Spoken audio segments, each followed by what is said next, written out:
औज़ुबिल्लाहिमिनश्शैतानिर्रजीम बिस्मिल्लाहिर्रहमानिर्रहीम। मैं हूँ राना शकील रहमान FVN पर खुश आमदीद। नाज़रीन, आपको कहीं पे कोई भी हुकूमत नज़र आ रही है? हुकूमत जो है वो पिछले एक हफ्ते से गायब है। प्राइम मिनिस्टर साहब हैं, वो अपने मिस्र के दौरे से वापसी पे उन्होंने अपना जहाज़ का रुख जो है वो लंदन की तरफ मोड़ लिया। और मुल्क की हालात ये हैं कि इस वक्त यकीन करें कि तमाम के तमाम थानों में नफरी कम है। 15,000 की नफरी खान साहब के ऊपर, उनकी सिक्योरिटी के ऊपर लगाई गई है। वज़ीर दाखिला साहब, अल्लाह ताला उनको सेहत और तंदुरुस्ती अता फरमाए। अल्लाह ताला राना सनाउल्लाह को लंबी उम्र अता फरमाए। वो बेचारे बीमार है इस वक्त, वो उनको हार्ट का मसला, जैसा कि वो कल शाम को हॉस्पिटल से डिस्चार्ज हुए हैं। वो बीमार है, वो क्या कर सकते हैं। ख्वाजा आसफ है तो वो प्राइम मिनिस्टर साहब के साथ हैं। मतलब कि कल प्राइम मिनिस्टर शहबाज शरीफ साहब अपने भाई को अलविदाई मुलाकात जो उन्होंने की है, एक दूसरे से जफियाँ पपियाँ डाली हैं, एक दूसरे से चुम्मी चटा किया है। अच्छी बात है, छोटा भाई बड़े भाई को प्यार कर रहा है और बड़े भाई छोटे भाई को प्यार कर रहे हैं, अच्छी बात है। लेकिन उसके बाद रास्ते से अभी वो एयरपोर्ट अपने जहाज़ तक नहीं पहुंचे थे कि उनको कॉल आ गई कि जी वापस आ जाए। अब यहाँ पे मुख्तलिफ तरह की खबरें आ रही हैं कि ये अचानक से शहबाज शरीफ साहब की तबीयत ख़राब हो गई, उनको हल्का सा बुखार हो गया था। अब बंदा पूछे उनसे कि हल्का सा बुखार हो गया और ये यहाँ पे पाकिस्तान में जो 22 करोड़ आवाम तड़प रही है, मर रही है, कोई भूख से मर रही है, कोई दहशत गर्दी से मर रही है, कोई कोई एक दूसरे को कत्ल कर रही है, कोई डकैतियों से मर रही है, कोई चोरियों से मर रही है, कोई भूख से मर रही है, कोई अफलास से मर रही है, कोई सैलाब से मर रही है, कोई पुरसान हाल नहीं है। तो मेरा ख्याल है कि इस वक्त ये कहना मुनासिब होगा कि तलाश गुमशुदा, कि हमारे प्राइम मिनिस्टर साहब जहाँ कहीं भी हों, प्लीज़ खुदारा वापस आ जाए।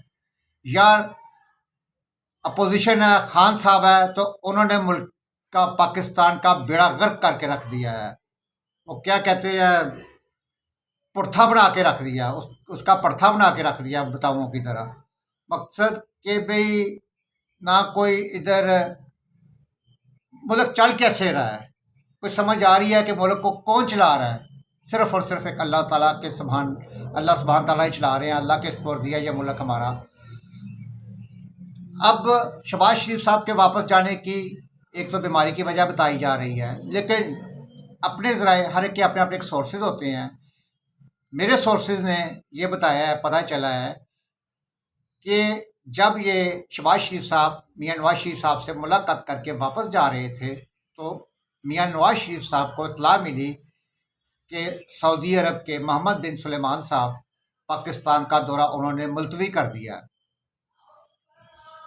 और उन्होंने उसी वक्त कॉल किया शहबाज शरीफ साहब को कि वापस आ जाए, क्योंकि ये देखे एक बहुत बड़ी सरमायाकारी करने आ रहे थे। कोई $100 अरब का वो रीशेड्यूल का अपना लोन करने आ रहे थे। उन्होंने सी पैक के ऊपर कोई अरबों डॉलर की उन्होंने इन्वेस्टमेंट करनी थी। लेकिन जब मुल्क के हालात इस तरह के होंगे तो फिर वो कोई भी वज़ीर आज़म हो, कोई शहज़ादा हो, कोई सदर हो, इस तरह के हालात में नहीं आ सकता। फिर ख़ास कर ये भी पता हो कि इस वक्त आर्मी चीफ की जो एक दौड़ लगी हुई है, वो भी एक अपनी जगह पे एक मुतनाज़ा चला आ रहा है। खान साहब मेरिट की बातें करते हैं, वज़ीर आज़म साहब मशावरत के लिए नवाज शरीफ साहब के पास पहुँचे हुए हैं। अजीब व गरीब मुल्क के इस वक्त हालात चल रहे हैं। यकीन करें, अवाम की समझ से बालातर है कि ये कौन लोग हैं। हर एक को, हर आदमी को अपने अपने इक़्तिदार की लड़ाई लड़ रहे हैं, हर एक को अपनी कुर्सी की जंग लड़ रहे हैं। इमरान खान साहब है तो उनको वज़ीर आज़म की बस जिस तरह भी है कुर्सी पे बिठा दे, वज़ीर आज़म की कुर्सी पे बिठा दे, फिर वो ठीक हो जाएंगे। शहबाज शरीफ साहब है तो वो कहते हैं कि नहीं, ये कुर्सी हमें मिली है, विरासत पे मिली है, ये कुर्सी हमारी है। मकसद कि मुल्क का वाली वारस कोई नहीं है। भाई वाली वारस अगर नहीं था, आप लोगों के कंट्रोल में, ये चीज़ें आपके कंट्रोल में नहीं थी, तो फिर क्या बार बार वो पुरानी बातें रिपीट करते हैं कि वो क्या आपने अदम एतमाद ज़रूर करनी थी, इस पंगे में ज़रूर पड़ना था। मतलब कि आपको किसी भी, वो कोई भी सियासतदान, मैं किसी एक का नाम नहीं लेता, किसी भी सियासतदान को आवाम की कोई परवाह नहीं है। आवाम जाए ठठे खूह दे विच, कोई आवाम का परेशान हाल नहीं है, कोई आवाम का खैर ख्वाह नहीं है। खान साहब हैं तो खान साहब अपने एक एजेंडे पे काम कर रहे हैं। उनका एजेंडा ये है कि मुल्क को तबाह करना है, मुल्क को बर्बाद करके रख देना है, अवाम को मरवा के रख देना, अवाम की लाशों पे सियासत करना मंजूर है उनको। लेकिन उन्होंने जो है मुल्क को सुकून से चलने नहीं देना।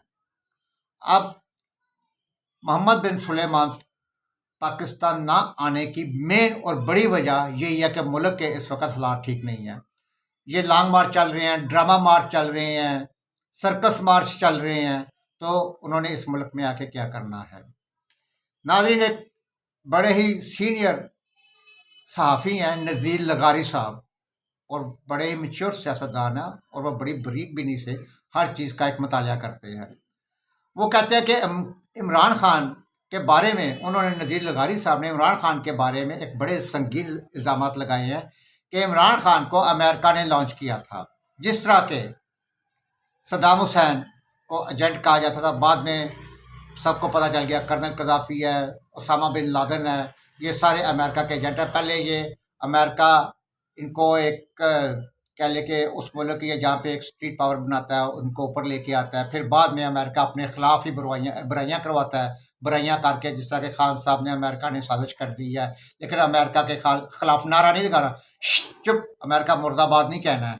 अंदर खाते वो अमेरिका के साथ जो भी डीलें चल रही हैं, अमेरिका को नाराज़ नहीं करना चाहते हैं, हम अमेरिका के साथ दोस्ती करने चाहते हैं, अमेरिका के साथ बराबरी की सतह पे बात करने। यार बराबरी की सतह, अब आप जो है पाकिस्तान के या किसी भी बंदे के साथ बराबरी की सतह पे बात करेंगे? यही पाकिस्तान का, यार कर्जों से डूबा हुआ मुल्क, भूखा नंगा मुल्क कर दिया इन हुक्मरानों ने, तो अब वो अमेरिका के साथ बराबरी की सतह पे बातें करते हैं। ये बदले कि अवाम को इतना बेवकूफ़ बनाए जितना कि वह अवाम बन जाए। पीटीआई के तो ज़रूर अवाम के बेवकूफ़ बन जाते हैं, लेकिन जो शऊर रखते हैं, अकल रखते हैं, थोड़ी सी सेंस रखते हैं, थोड़ा सा मुतालिया करते हैं, वो बेवकूफ़ नहीं बनते हैं। तो उन्होंने ये जड लगाया कि उन्होंने ये बड़ा एक संगीन इल्ज़ाम है कि जी इसके पीछे, इमरान खान साहब के पीछे बाकायदा एक अमरीकी जो लॉबी है वो काम कर रही है। वल्लाह आलम, इसके ऊपर हर एक की अपने अपनी राय हो सकती है, अपना अपना तजिया हो सकता है, लेकिन मैं इस हद तक नहीं जाता। ये मैं आपको नज़ीर लगारी साहब के इल्ज़ाम बता रहा हूँ।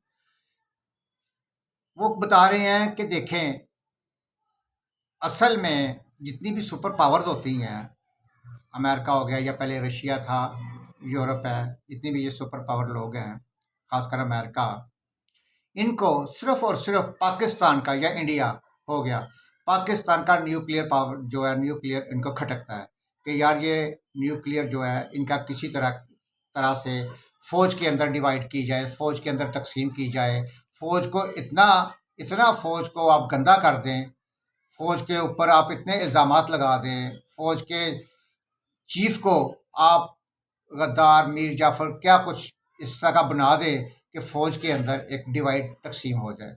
इंडिया भी यही चाहता है कि पाकिस्तान को हम 75 सालों में, 76 सालों में पाकिस्तान की फ़ौज को कमज़ोर नहीं कर सके। लेकिन बकौल मेजर आर्या के कि जी मैं इमरान खान का शुक्रिया अदा करता हूँ कि जिसने हमारा काम कर दिया है, जिसने फ़ौज को अंदर से डिवाइड कर दिया है। लेकिन फ़ौज भी इतना कमज़ोर अदारा नहीं है। 2-4 पर्सनैलिटीज़ तो होंगी जिनकी सिम्पथीज़ खान साहब के साथ हो सकती हैं, लेकिन फ़ौज इतना कमज़ोर अदारा नहीं है कि खान साहब फ़ौज को कमज़ोर कर दें या फ़ौज को तोड़ दें। ऐसे नहीं हो सकता। ठीक है, वो बतनाज़ा बना रहे हैं आर्मी को, आर्मी के साथ वो एक खेल खेल रहे हैं, लेकिन आर्मी भी इतना कमज़ोर या छोटा अदारा नहीं है। नाज़रीन, आईबी की रिपोर्ट आई है। आईबी की रिपोर्ट में ये कहना था, जो उन्होंने वज़ीर-ए-आज़म को पेश किया, कि ये जो नवीद मुल्ज़म है जिसने खान साहब के ऊपर फायरिंग की है, जो 4 गोलियां बताई जाती हैं, वो 4 टुकड़े थे। कभी पट्टी लेफ्ट राइट पे हो जाती है, कभी राइट साइड पे हो जाती है टांग पे, कभी प्लस्तर चढ़ जाता है, कभी प्लस्तर खुल जाता है। वो एक जो सीन चल रहा है सबने देखा है। क्योंकि मैं कुछ अल्फाज इस तरह के यूज़ नहीं करता कि मेरे बच्चों को कुछ अल्फाज अच्छे नहीं लगते होंगे, इसलिए मैं बड़े तहज़ीब और अखलाक के दायरे में रह के बात कर रहा हूँ।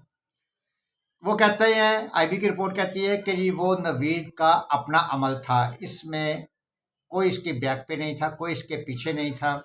जब तहकीकात की गई हैं तो ये लड़का, नवीद लड़का, सऊदीया 8 से 10 साल सऊदीया रह के आया है। फिर ये एक मामूली सा घर है यहाँ पे। और ख़ास कर उसकी बीवी ने इंटरव्यू में बताया है, स्पेशली याद कीजिएगा, उसकी याद रखें, उसकी बीवी ने एक इंटरव्यू में बताया है, वो कहती है कि ये जो मेरा खामद था ना नवीद, ये इस तरह के, इसकी कोई ज़हनी कैफियत इस तरह की थी कि जब भी कहीं एक वाक़या उसने बताया कि हम एक जगह पे जा रहे थे मोटरसाइकिल पे, तो अज़ान की आवाज़ सुनाई दे रही थी, अज़ान शुरू हो गई, लेकिन किसी जगह पे के ऊपर कोई कव्वाली हो रही थी, कोई महफ़िल हो रही थी, तो ये मुझे उतार कर उस जगह पे चला गया कि ये बंद करो, पता नहीं है तुम्हें अज़ान हो रही है, बंद करो ये। तो जब भी कहीं इस तरह का कोई वाक़या होता था कि अज़ान शुरू होती थी, किसी घर में गाना लगा होता था, तो उस घर तक चला जाता था, उस घर में जाके कहता था, ओए गाना बंद करो, अज़ान हो रही है। मतलब कि एक इसका ज़हन जो था, मतलब कि ये चीज़ें उसे अज़ान के टाइम पसंद नहीं आती थी।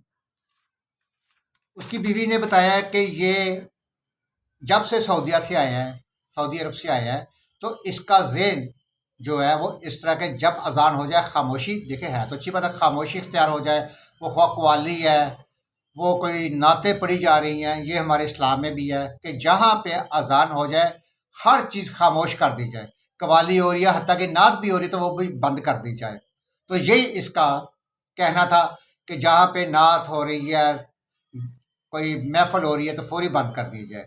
तो वो बता रहा है, जैसा कि उसने पहले दिन अपने वीडियो बयान में बताया है कि मैं देख रहा था कि जब भी अज़ानें होती हैं तो ये गाने गा रहे हैं, नाच हो रहा है, गाने गाए जा रहे हैं, जो भी धरनों में या लॉन्ग मार्च में होता है, मतलब उसमें अज़ान का लिहाज नहीं रखा जाता था। तो जब से इनका लॉन्ग मार्च लाहौर से चला था, तो मैंने तहिया कर लिया था कि मैंने सिर्फ और सिर्फ इमरान खान को मारना है। अब इमरान खान इल्ज़ामात लगा रहे हैं वज़ीर दाखिला पे, वज़ीर आज़म पे, डीजीसी साहब पे, फैसल नसीर साहब पे, तो ये इनके इल्ज़ामात बेबुनियाद हैं।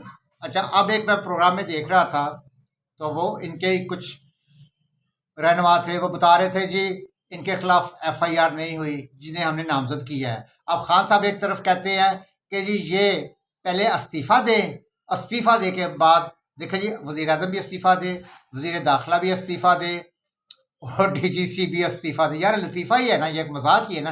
क्या डीजीसी पहले लतीफ़ा दे, सॉरी इस्तीफ़ा देगा? इस्तीफ़ा दे के अगर ये नामजद हो जाते हैं, फिर वो अपनी इंक्वायरी या शामिल तफ्तीश होंगे, वो साहब शामिल तफ्तीश होने के बाद वो बेगुनाह होंगे, वो फिर दोबारा सर्विस में वो आएंगे। मतलब क्या इसका एक कानूनी तरीका होगा?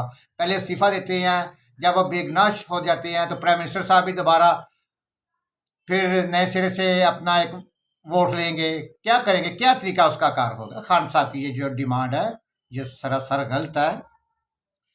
अब जैसे कि देखें ना, वो किसी पे इल्ज़ाम लगा दें, वो कहें जी मैं चीफ जस्टिस पे इल्ज़ाम लगाता हूँ, तो क्या वो चीफ जस्टिस के खिलाफ एफआईआर हो जाएगी?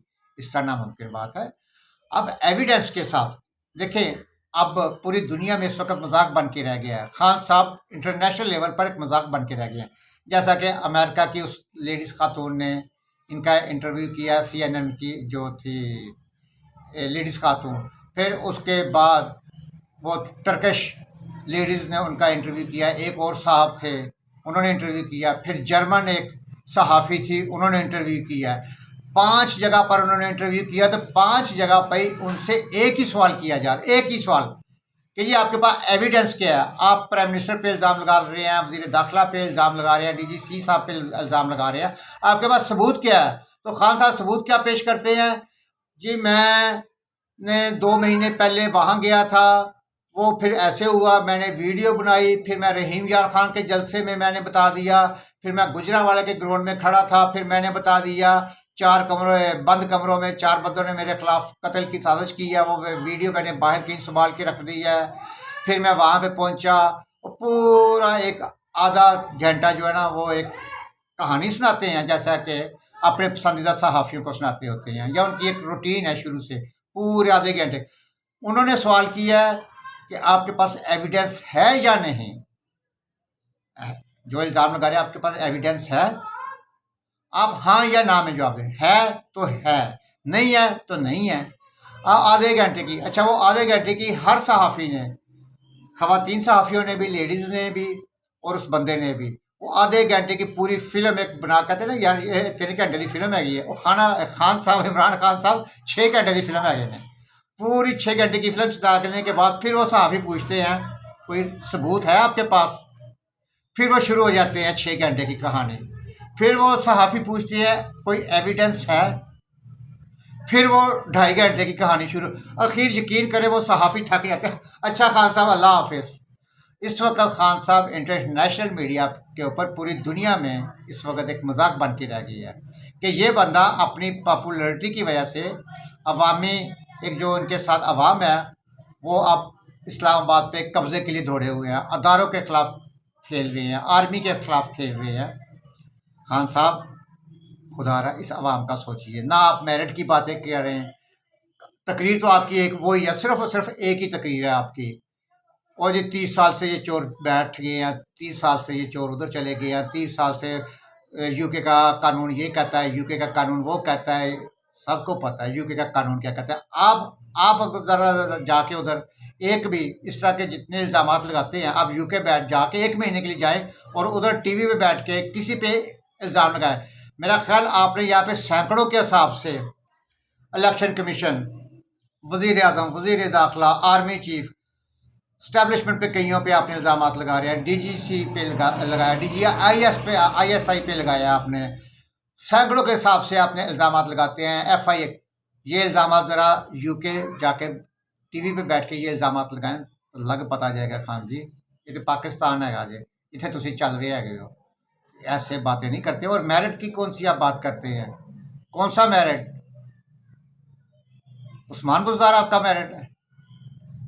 आपका मेरिट जो है वो शेख रशीद है, जिसे आप चपरासी भी नहीं रखना चाहते थे। आपका मेरिट पंजाब का सबसे बड़ा डाकू वज़ीर आला है, जो 10 सीटों पे आपको ब्लैकमेल करके वज़ीर आला बन गया है। और यार आपकी तो खान जी एक ऐसा क्यों नहीं सुन रहा, आप आर्मी चीफ की डिमांड कर रहे हैं। अब आप कहते हैं जी मुझे कोई नहीं, मुझे कोई गर्ज नहीं, जिसको मर्जी ये लगा दें, जिसको मर्जी लगा दें। आपको जिससे खतरा, जिन्होंने आपकी करप्शन को बेनकाब किया था, करप्शन तो बड़ी पड़ी हैं, कहानियां तो बड़ी बड़ी आई हैं, ये मेरे सामने हैं, लेकिन मैं दोहराऊंगा नहीं।